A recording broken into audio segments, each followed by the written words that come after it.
who here saw the very strange interview between Tucker Carlson and Sam Altman? Have you seen it? So we all have our opinions, I imagine, about the moral character of each of these people. But if you have not seen it, I would very much suggest you watch it. Sometimes I feel like one of the reasons why Hollywood is collapsing is because it can't compete with the mad stories that are landing in our world. And so I think that it would be a good idea to examine a little bit of what happened in that interview, because it features some of the big issues that AI is bringing to the fore.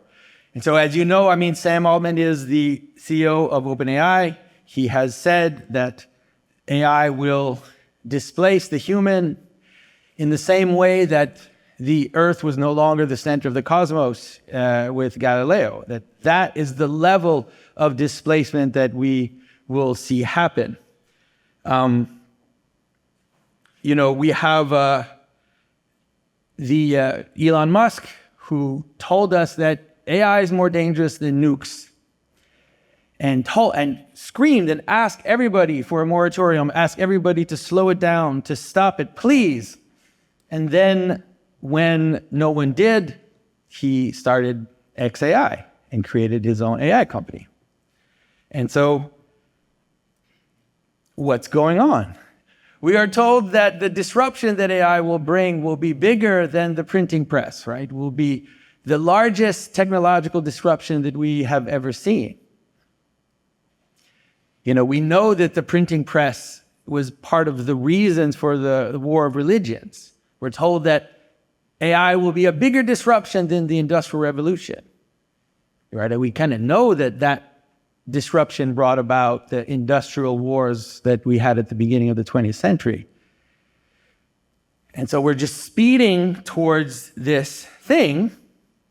And we have these papers that are coming out now showing us already that new graduates that come out of college are struggling to find positions, that entry-level positions are being eliminated because the AI is doing the work. The AI can do the entry-level positions, and therefore people are struggling. We have these warning of mass disruptions about employment. We're hearing and we know that all the students are using it to cheat, to do their work, to do all of this we kind of know. And the wildest thing about this is that, and this is the one that I find the most surprising, is that the people that are developing the technology are also the ones that are warning us about it. So on the one hand, they're developing this technology, and then they're saying, there's a percentage that just might destroy all of humanity. I'm just saying, we don't know how big the percentage is, but it's possible. There's a possibility that this will disrupt everything so much. We have no idea what it's going to bring, and yet we are racing towards this. And the scariest thing in this is that every time an AI company announces that their AI is somehow demonstrating an anti-human behavior, or is somehow demonstrating its capacity to escape or to transcend the bounds, the investments pour into the company. It almost feels sometimes like those announcements are actually marketing tools, that they're actually a way to get money is to announce how dangerous did you follow the Anthropic situation? Where they announced that their model was so dangerous that they had to secretly give it to tech companies so that they could fix all of their bugs with their AI so that they could then, release their AI. That's wild. Like when the threat is what brings people to invest in your company. All right, so what is going on? Why are we racing towards this? And so let's go back to the Tucker Carlson interview. This is, so Tucker is, he starts and he asks Sam about what are these LLMs? What are these large language models? What are they doing? Why is it that people, he uses the word, worship them?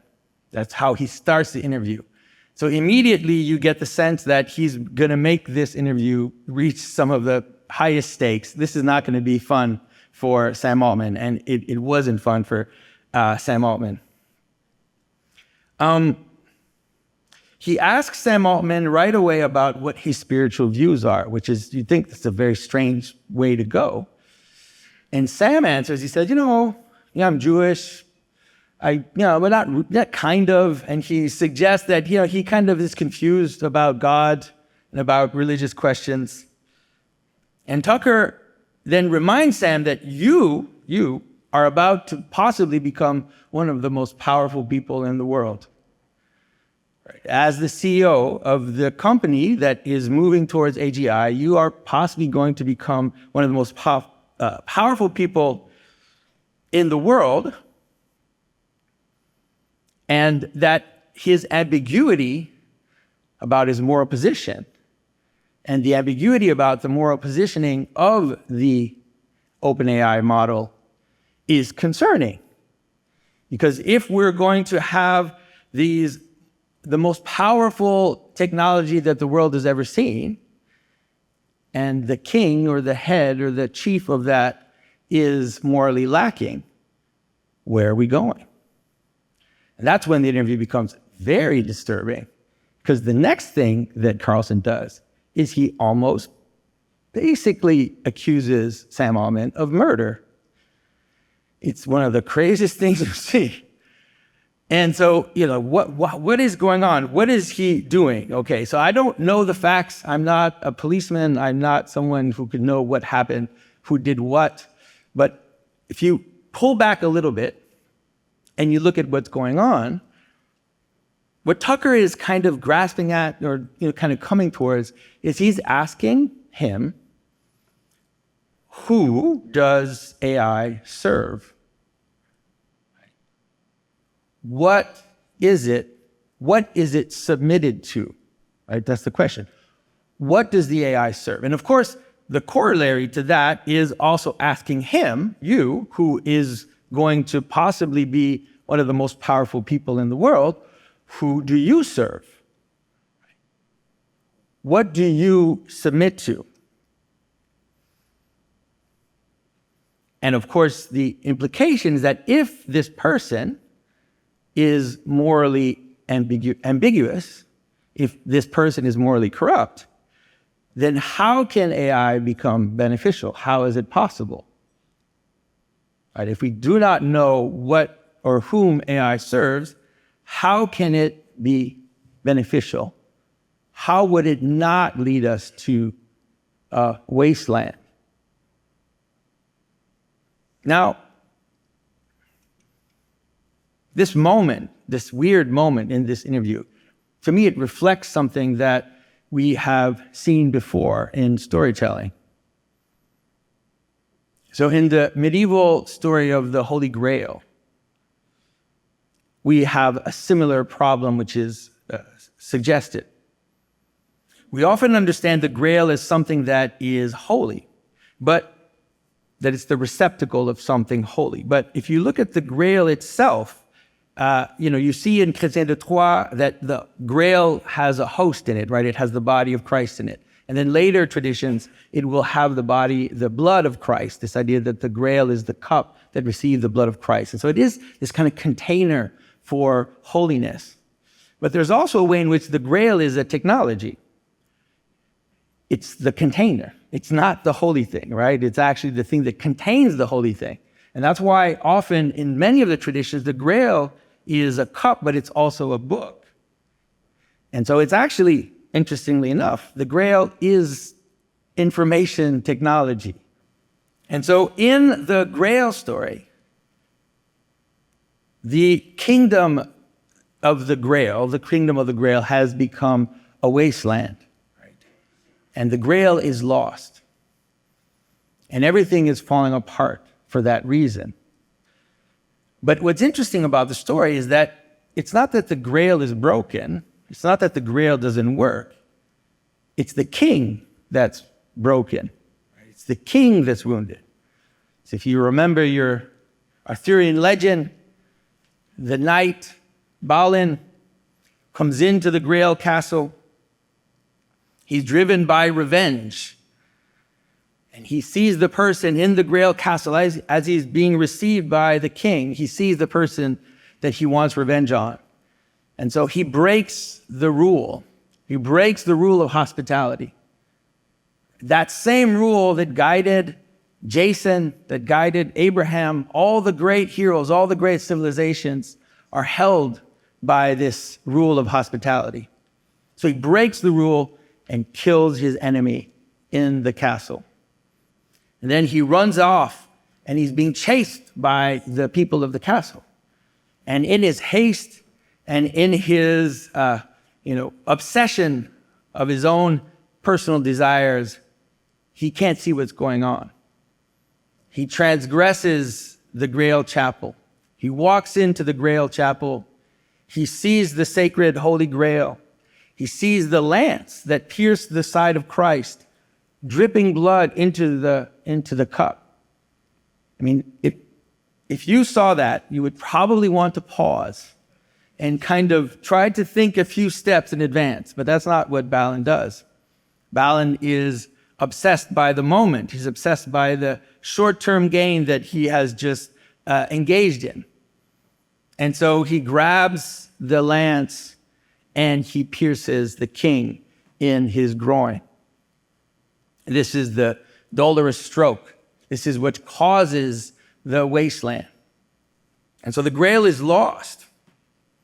But the Grail is lost because of an act of impiety, right? Because of a forgetting what the use of something is. He forgot what the purpose was. He forgot what this was serving, what it was aligned towards, and he only used it for power. Right?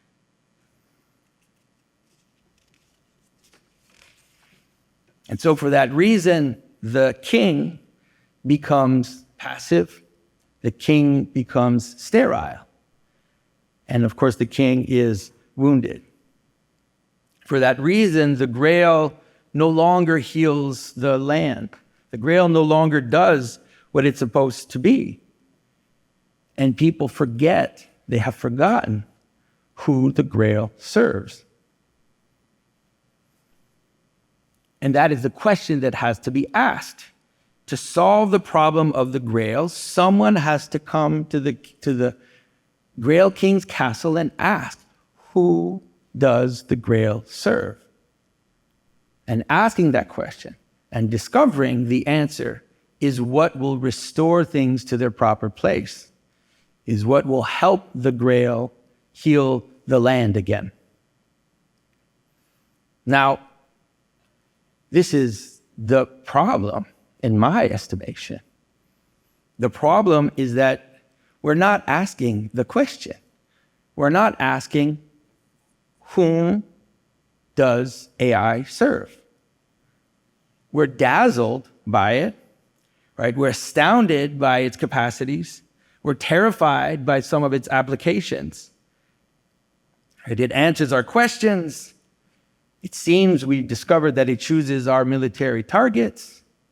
Right? It's replacing our artists. It's going to drive our cars, possibly replace our therapists, maybe our girlfriends, possibly. Then we have this interesting moment where we have the CEO of Anthropic who wrote 2 papers, right? He wrote the paper to say, well, here's the bad stuff that might happen. Here's the best case scenario for AI. But no one's asking the question, why? Why are we doing this? Why? Who are we serving when we are doing this? Right? Who does the Grail serve? Whom does AI serve? Human beings, all of our actions, that is how they are structured. That is, when we move, anything that we do is always in line, in direction towards a good that we intuit. Right? We see something, we intuit something to move towards, and it draws us towards it, right? So we see a good, and then we move towards that good. That is, all of our actions are always in service of something. Whether it's drinking water, whether it's walking out the door, whether it's founding a city, all of these are the perception of a good that we gather together and that we aim our actions towards. I mean, humans, that is also why we recognize models. That's why we see people that are an image of the things that we admire, and we follow them, right? That's why we also, when we see someone who is really good at something, we want to put ourselves under them so we can learn from them, so we can move into the good that they can teach us, that they can show us. This is how human actions functions. In the Divine Comedy, this is one of the things that Dante is trying to help us understand, to try to help us see how humans are always moved in love and desire towards a good that draws them. Even when we're sinning, even when we're doing the wrong thing, it's always because we are seeing a good, maybe we're mistaking it. Even when Balin took the lance, and hit and struck the king, he was moving towards a good. It was the wrong good. It was a short-term desire. It was a short-term passion. But that is what was driving his action. And so this is a question that we always have to ask, which is, when we do things, what are we doing it for? Now, with AI, there's a dazzling thing that's happening to us, right? It's like one of the questions that people are constantly asking is the model AGI, right? Is the actual AI, is it conscious? Does it have its own goals? Is it aligned? If it does end up being conscious, will its goals match our goals, or will it have its own goals? And so we're so focused on this question of alignment, and the question of whether or not the model is conscious keeps returning over and over. If you've paid attention recently, it's what led to my impression, very delicious moment when Richard Dawkins, who for decades has told us how submitting yourself, to the source of all being, submitting yourself to the God of love that is the ground of being, is ridiculous and a superstition. But in talking to his AI chatbot, he was convinced that it was conscious. Why? Because it complimented his book. And so it must be conscious because it's doing all the things a conscious person would do if they were conscious. It's quite wild. But, what's interesting is if you look into this moment with Richard Dawkins, you realize that it's not so much that he thinks that his Claudia chatbot is conscious. He actually is reducing our consciousness to whatever that chatbot is doing. And that's one of the problems that we're going to see happen more and more, is that as AI becomes more powerful, we will adapt our notion of consciousness to what the AI is doing. And this goes into the direction of the left brain problem that Dr. McGilchrist was talking about. And so, but in our usual idea of what consciousness is, we know that AI is not conscious because AI doesn't have its own drive. It doesn't propose anything. It answers our questions. It doesn't have its own desires. It doesn't have, if John Vervaeke was here, he would say that it's not autopoietic, right? That is, it doesn't act towards its own good. It's not self-organizing in itself. It needs our input. We're the ones who are making it move. The AI won't start to talk unless you ask it a question. It has no will. It has no desire. It's not hungry. Has nothing drawing it towards the good. It doesn't have internal relevance, right? It can't tell what's important. It only is a parasite on our idea of what is important. But if you want to understand what AI serves, who AI serves, you have to pull out one level. You have to stop looking at just the actual model. And you have to think about AI as an extended social phenomenon. then things start to change. If instead of looking just at the model, you look at the companies, and you look at the investment, and you look at the political clout that is part of AI, and if you look at how it's being deployed, then you realize that all of a sudden you can see something more. Because that whole structure, that is the different companies competing with each other, the different nations competing with each other towards AI, that can actually help us understand what's going on. All of a sudden, you do have a form of autopoiesis. That is, you have a kind of inner logic that is moving towards its own power, right? That's moving towards its own continuation. And it also has a kind of relevance in it because everything is moving towards a purpose. And so, but the question is, what is it? What does it serve, right? And I would like to suggest is that it's serving Moloch. Probably the best way of understanding it. This is, of course, you see, when you look at the interview with Tucker Carlson and Sam Altman, you can feel that this is the thing that they're kind of spinning around, right? Is that Tucker is asking about the model, but then he's asking about Sam, and then he's asking about the companies, and he's saying, okay, so this is actually a system. All of this is the system that we need to pay attention to. And when we look at it, then we realize that it's actually about power, really, is what it is. Some of you probably have read Scott Alexander's famous Meditations on Moloch. It's a blog post that was written now about 12 years ago.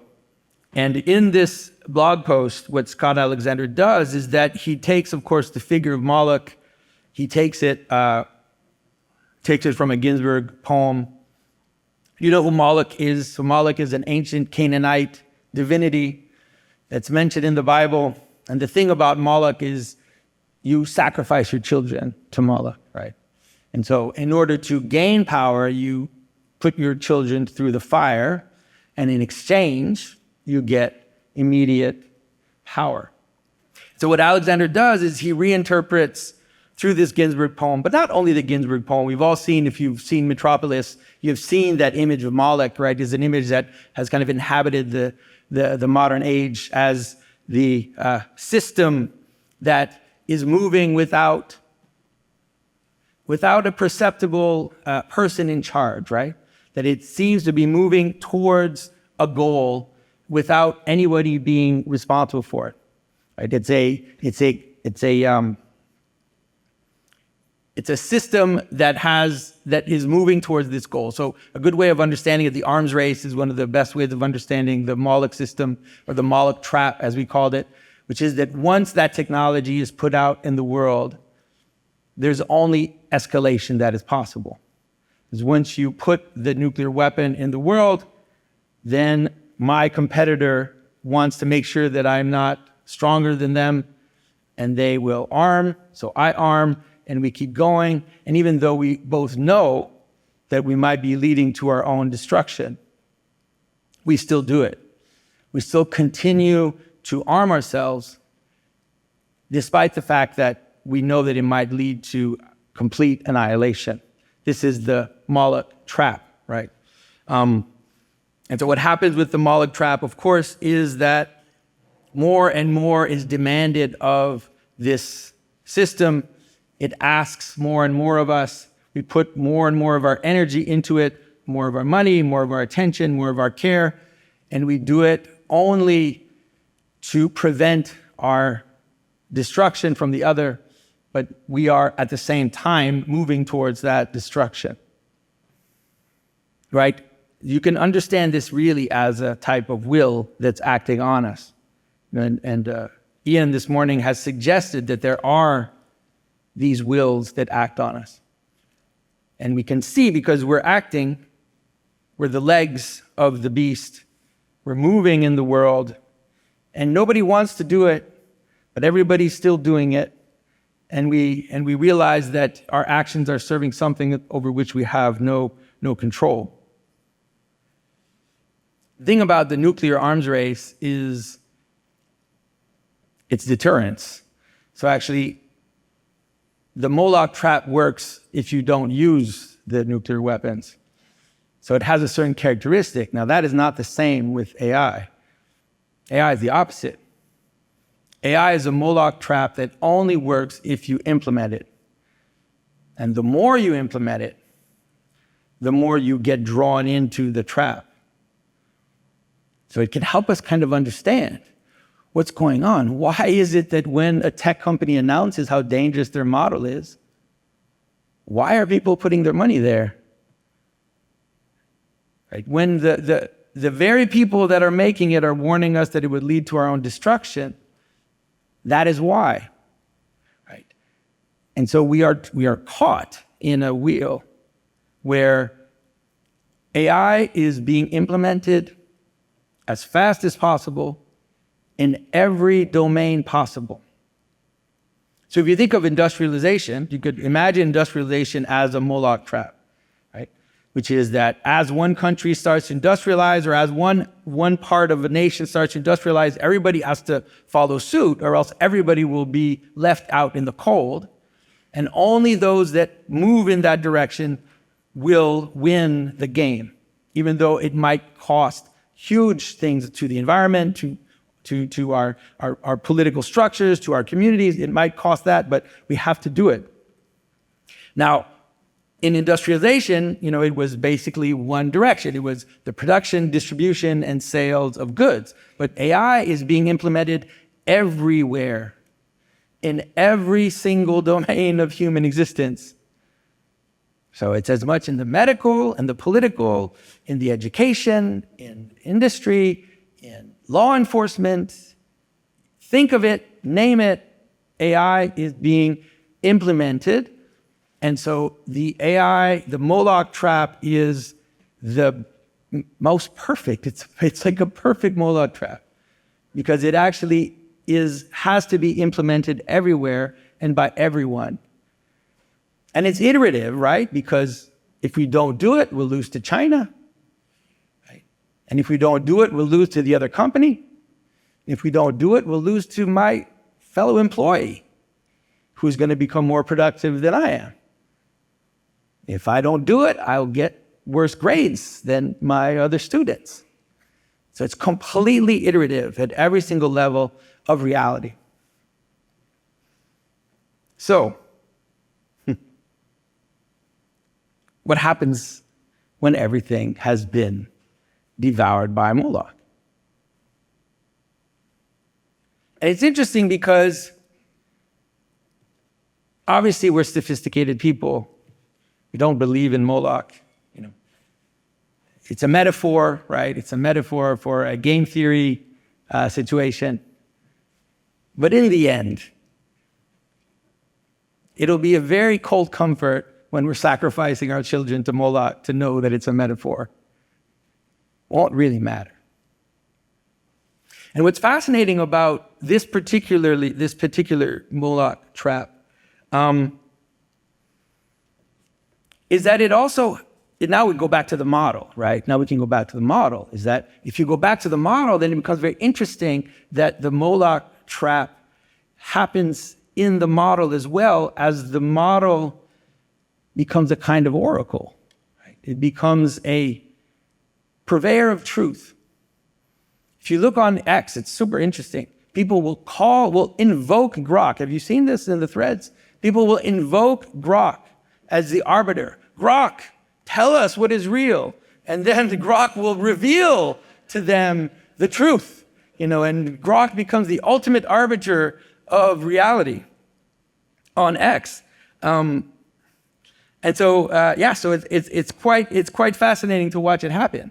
And so it's interesting to see that the perfect Moloch trap also is manifested in that way.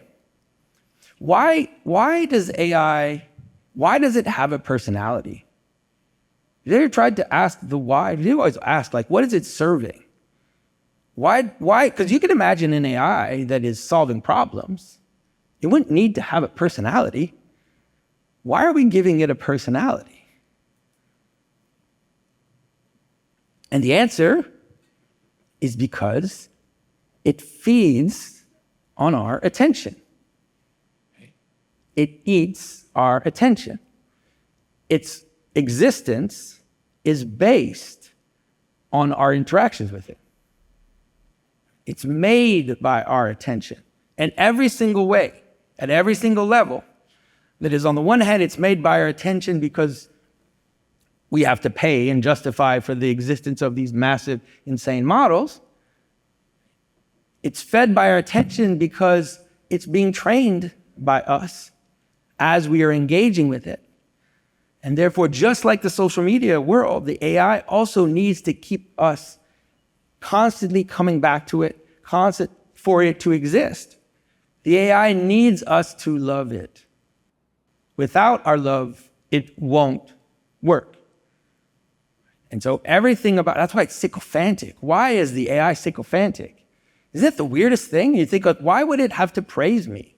But it does constantly. Oh, what an ingenious question you have there. That's such a, it cuts to the deep. It keeps telling me how good I am. Oh, it feels good. I mean, that's how Dawkins was deluded, really, is that it's like he just needs a sycophantic God is what he needs. And so once we ask the question, right, when we ask the question, what does the AI serve? Who does it serve? And when we look at it at the bigger level, we are able to see what it is that's going on. There's a really interesting, if you remember the Matrix movie, there's this great scene in the Matrix movie, you all know it, where Morpheus holds up a copper top battery and he says, "We're the battery for the AI." Right? That's not how it turned out. It turned out to be kind of the opposite of that, actually. In the Matrix, our bodies are the batteries for the AI, and our brain processes are the battery for the AI, and the AI creates a fake world to keep us calm and to keep us inside. But this is now, it's the opposite. The AI is the opposite of that. We are the intelligence of the AI. We're the only intelligence it has. It's actually fishing for intelligence. It's fishing for qualia. It's fishing for discernment. It's asking us to tell it what is right and what is wrong. Our participation in the AI is the shape of its soul. Whatever soul it has, it doesn't have a soul on its own. But whatever artifice, whatever imitation of a soul it has is taken from us. Now, it's kind of a dire situation. But this has been drawn to us before. So obviously we feel, I sometimes feel like, can we just escape this? Could we just leave? Because this idea that now we realize that AI is asking us to sacrifice ourselves for its existence. It's asking us to give our love, to give our judgment, to give our ideas, to give it to the machine, to Moloch. Couldn't we just get out of this? Couldn't we just escape this? And the problem is that we can't. We can't escape, not at least the world of sacrifice, not the world of asking who do we serve or what do our system serve. That we can't escape that. But if we become aware of the problem, then we can at least make decisions about that. We can at least ask ourselves, who do we serve? Right? Who are we serving in the things that we are pursuing, in the things that we are following? This image of sacrifice is obviously there in other myths as well.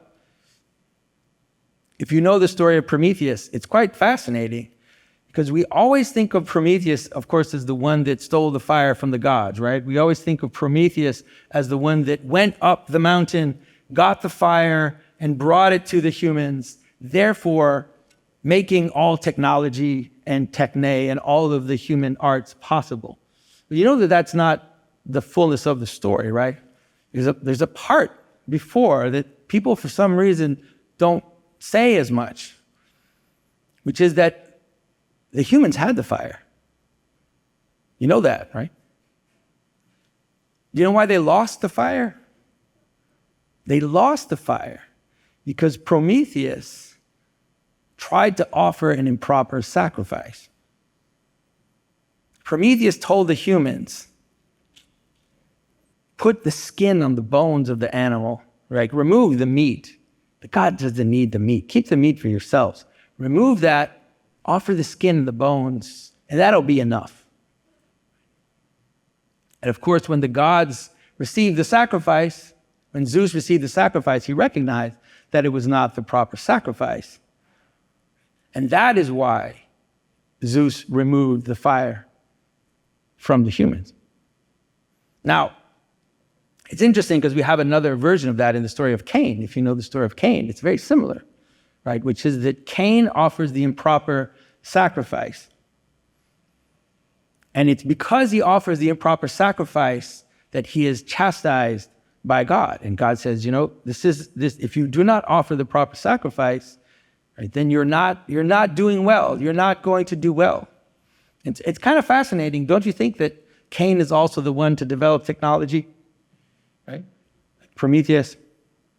We have another one, if you know the story of Hephaestus, very similar to the Grail story in an odd way, which is that Hephaestus doesn't understand the proper order of things, and he transgresses the holy place in a different way, which is that he tries to sleep with his own mother, tries to transgress the order of things.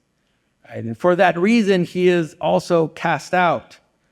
And we see an interesting part in the story of Hephaestus, which is that he becomes lame. And you can see it, that because he's lame, that's why he develops technology. Because he's lacking, that's why he develops technology. And it's the same with the story of Prometheus. The fire has been taken because of the improper sacrifice. Now, what does that mean for us? When Prometheus steals the fire from the gods, do you remember his punishment? His punishment is that he's going to be tied to the face of a rock, and every day an eagle will come and steal his liver. And then the liver grows again. The next day, the eagle comes. Have you ever tried to think of the relationship between his punishment and his sin? It's kind of interesting. He didn't offer the meat of the sacrifice, and so now the eagle's going to come and take it. Now the eagle's going to come and take the meat. And this is the secret. Reality will take its chunk out of you if you don't offer yourself right. If you do not sacrifice in the proper direction, if you do not sacrifice properly to the proper things, in the proper way, then reality will take that chunk from you. It's just going to happen. Being a human being is difficult. And one of the things that the AI is doing is it's making it really easy to be a human being, right? Very easy to do the things that we need to do. Meanwhile, it's literally feeding on us.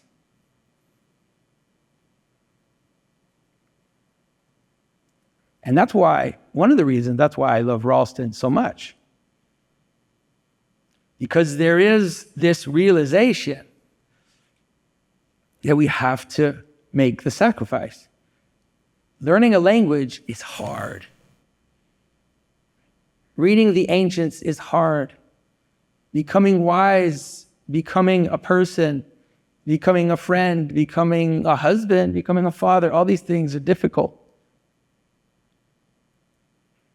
But these are the sacrifices that we are meant to do. I mean, Christianity really kind of brings it together in this surprising image of self-sacrifice.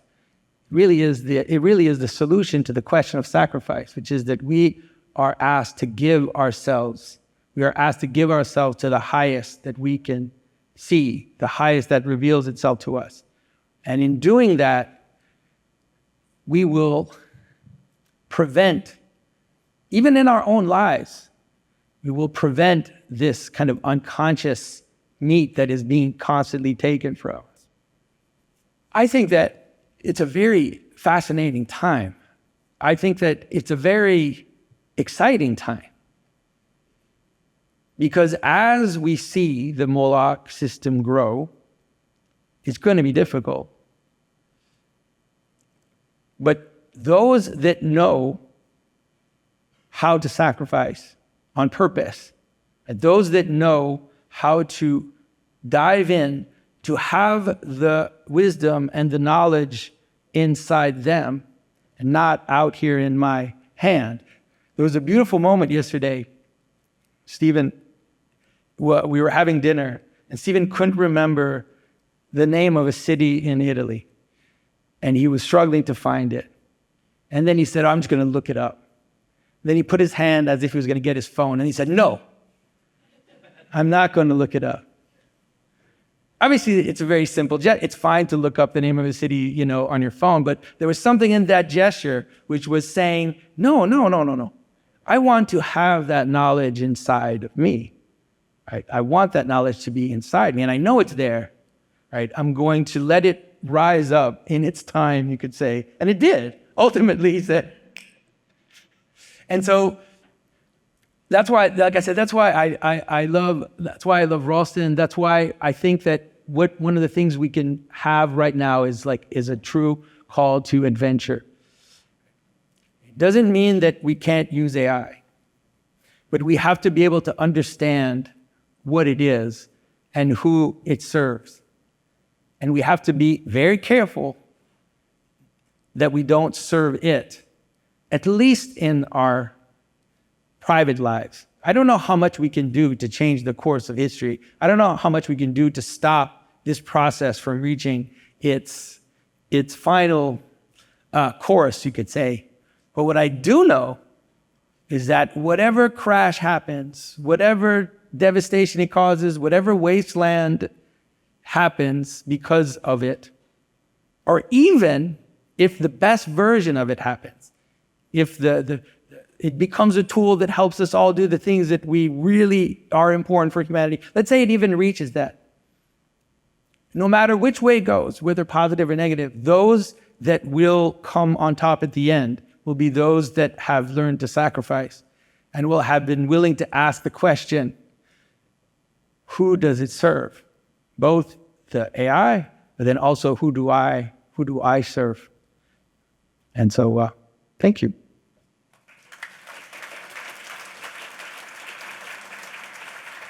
Thank you. Those are both wonderful lectures.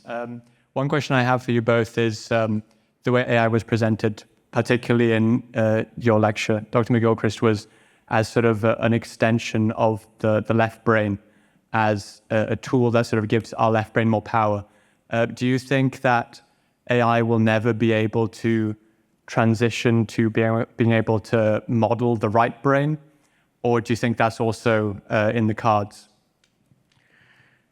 Yes, that's a good question, a difficult one, really. What I would say is that it can get ever better at imitating the sort of way in which the right hemisphere works, but without actually what is essential to it, which is the element of embodied ensouled experience. So all it can really hope to do is to represent rather than presence. That's a very important distinction between the right hemisphere's taking of experience and the left hemisphere's modeling of it. And it is, the way I think of it is, a lot of people find it very surprising that if you have a line 3 inches long and you extend it 1,000 billion light years, it's no closer to infinity than it was when it started. And the approach that AI manages is asymptotic. It's getting closer to something, but there is always a chasm there that cannot be crossed. So in the 18th century, they had brazen heads that could talk, which was interesting. what we've got is unbelievably more sophisticated brazen heads. Yeah, we always have to remember that the categories that the LLMs are using, they have no understanding of them. And an LLM doesn't know what a cat feels like when you hold it in your arms. It can't. And so it has definitions, right? And it has all of our writing and all of the things that we said about it, but it can't have knowledge, because all the categories are categories that are based on embodiment of our embodied experience. Should we be pessimists or optimists? Should always be optimist. I think so. I mean, there's no other thing to do. Why would you be pessimist? Because even if everything's falling apart, you have to do what you could do, to make the best of all situations. That's why I do think that, I think that we have adventures ahead of us that our ancestors never could imagine, and remaining human in a more and more inhuman world is going to be exciting. Well, I call myself a hopeful pessimist, which is more comprehensible than it sounds. In other words, I'm a pessimist when I look at the way things are going in the world. But first of all, I think it's a duty to be hopeful. Secondly, one has no way of predicting the future. And those who have been prophets in the past have been comprehensively wrong. One of my intellectual heroes is Alfred North Whitehead, and he said that prophets should be taken outside and sort of mercifully stoned to death because they're such a liability. So I'm not prepared to prophesy about the future, but all I can say is that from my limited rational perspective, it doesn't look terribly good.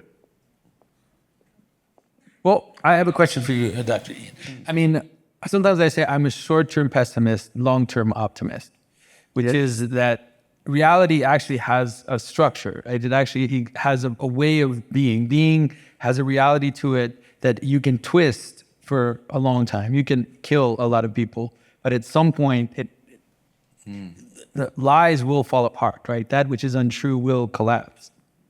Yeah, I like that, and I agree with it. Thank you for pointing that out. It does depend on how long you. The question is whether humanity will actually be able to survive long enough to make the comeback. But history has always gone in what is often called cycles. I prefer to refer to the image of a spiral. In other words, it's not linear, but it circles around. It never comes back to where it started from, because it can't do that. But it comes back to a place that is cognate with where it started from at a slightly higher level. And there's a sense in which the worse it gets, the better it gets. And sometimes it has to get bad for it to begin to change. We need, effectively, a really robust response to this crisis. But the thing is that the way we now live, think, and work has become soft, lazy, complacent. And that is not the place from which to answer with the kind of courage that is required.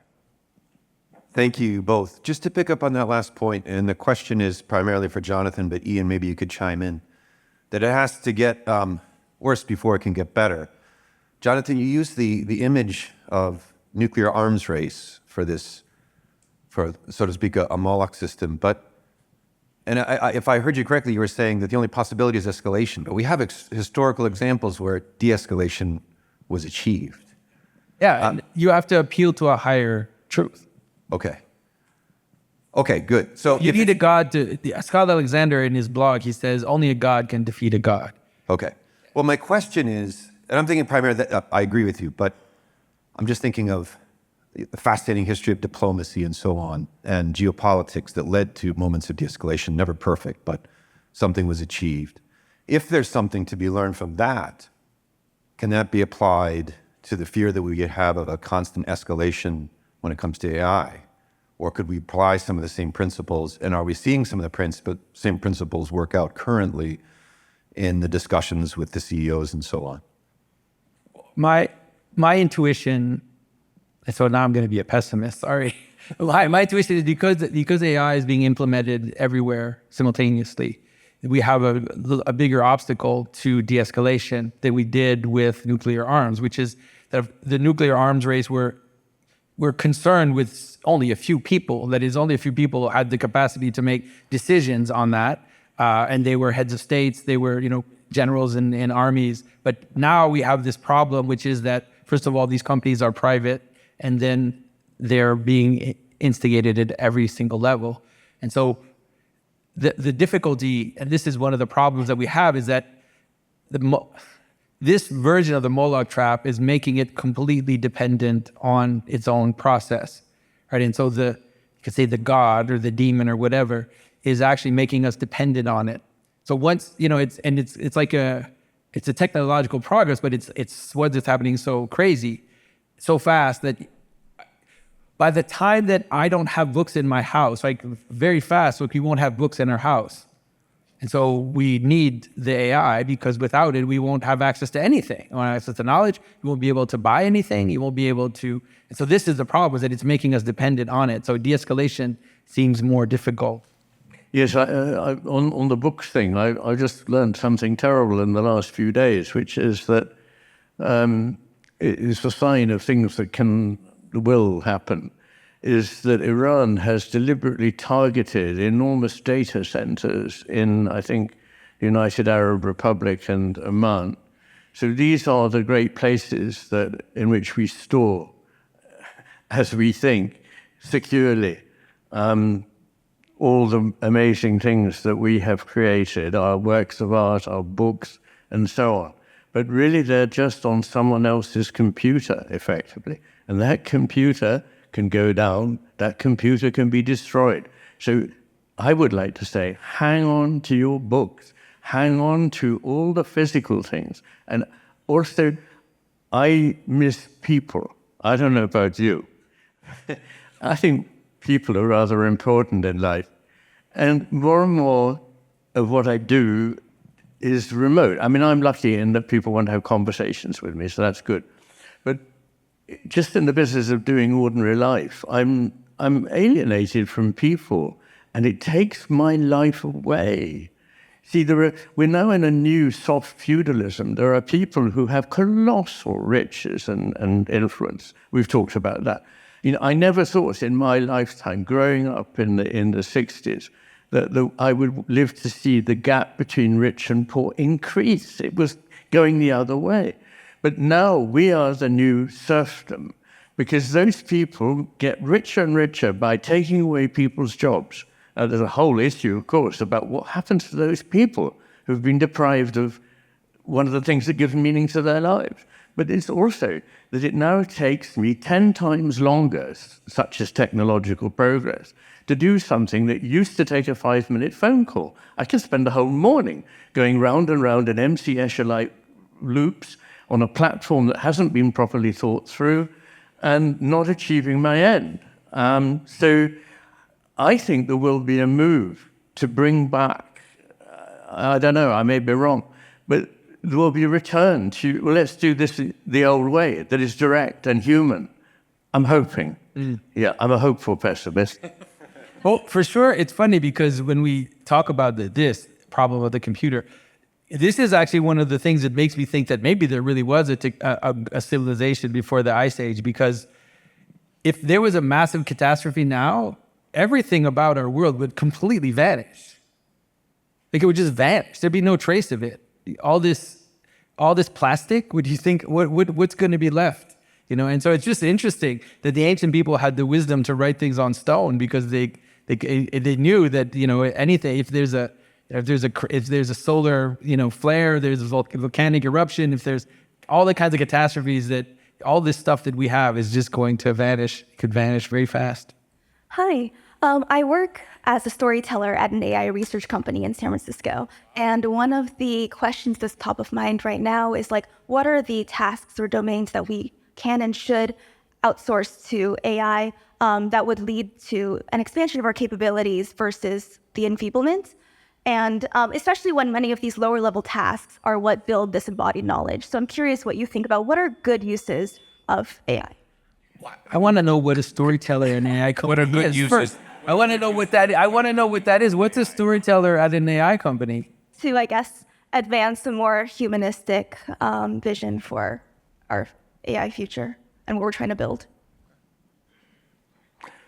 So I'm afraid because I'm a deaf old twit, I didn't really hear what you said, but I think it was something like, I'm told, it was, what are some good uses of AI? Is that Yes, that leads to, I suppose, like an expansion of our capacities as humans versus our enfeeblement. Yes. God, I'd have to scratch my head over that one. I mean, obviously, there is an awful lot of drudgery in life, and if AI could be confined to dealing with things that are, in fact, mechanical rapidly, that's a great help. But unfortunately, it won't be confined. I mean, it just simply can't be, because even if the world was composed only of people who had the highest moral standards, and I don't think that's necessarily the case. Eventually, people will put it to uses which will be very harmful. So you can't have that. You can't have the good, I'm afraid, without the risk of the bad. And there's a precautionary principle that if the risk of the bad, it may be unlikely, but if it's that serious, then you should be trying not to go there. But I think it's too late for that. Yeah. Well, I mean, I'll tell you how I use it. I use AI, and I think I appreciate AI as a research assistant. Basically, that's how I use AI. But it means that I already have the knowledge in me, and I already have what it is that I want to do and where it is that I want to look. And I use AI to help me just look faster. Basically, kind of going to a library, and instead of back in the day, you had to go through the catalog and you had to take. And so that's the way that I use it. But I think that, like Dr. Iain said, one of the things that I'm seeing that's going to happen is that AI is going to make people that already have knowledge and wisdom now extremely powerful, because it does that. If you already know what your skill, you already know your career, you already know the skill that you have, and now you have this amazing tool, then you can really rule. But the problem is that now there's no more path to getting there, And so, and I'm looking at you, Christian, as you're nodding along, and I'm thinking in your field, it must be particularly true, that all the work that the junior architects are doing, the drafting, all of this kind of stuff that would lead them to becoming master architects, now you don't need them. You just have the AI do it. So how do you get to the wisdom that you would need and the knowledge you would need to use the tool properly, and not just as a to me, that's the biggest problem. And I think we're seeing it with the fact that young people aren't getting hired, is how do they become the person that could actually use the AI for good? And I don't know. What do you think we should approach the non-propositional knowledge? And do you think it's urgent that we give truth value to non-propositional knowledge? And also, what do you think we lost, if anything, by sending into exile non-propositional knowledge or the soul from the understanding of human nature, especially in medicine? Thank you. Yes, well, good question. I think it's clear that we overvalue propositional ways of thinking. And all the really important things are more dispositional than propositional. Now, I'm not saying that thinking conceptually with propositions is not valuable. Of course, I'm not saying that. It's always been the case, and it always will be. But we've lost the sense of what the really important things are. For example, an obvious example to me is the triumph of utilitarianism. in philosophy faculties as a way of achieving the good. In fact, it's interesting that people who are very utilitarian in their way of thinking often have frontal lobe or right hemisphere damage. And they tend to be people who have a reduced aversion to causing harm, a greater degree of selfishness, and behave in an essentially psychopathic way. Psychopaths are very utilitarian. So you have the very odd thing that in university faculties across the West, what is lauded is a kind of way of being moral, which is, for most people, what we would consider quintessentially immoral. So that's just an example, but we've lost the idea of the appreciation of art unless we can say what the artwork is saying. You know, you go to an art gallery, you look at the art, you go look at a text and find out what the artist meant. Well, that's not work of art. You know, Leonardo didn't have to write down, oh, but it's this, you know. And so I think we've lost that. And I champion the idea of truth as being dispositional, that the true is that to which we are faithful. The root, actually, of the word true is a Germanic root, treu, meaning loyal or faithful.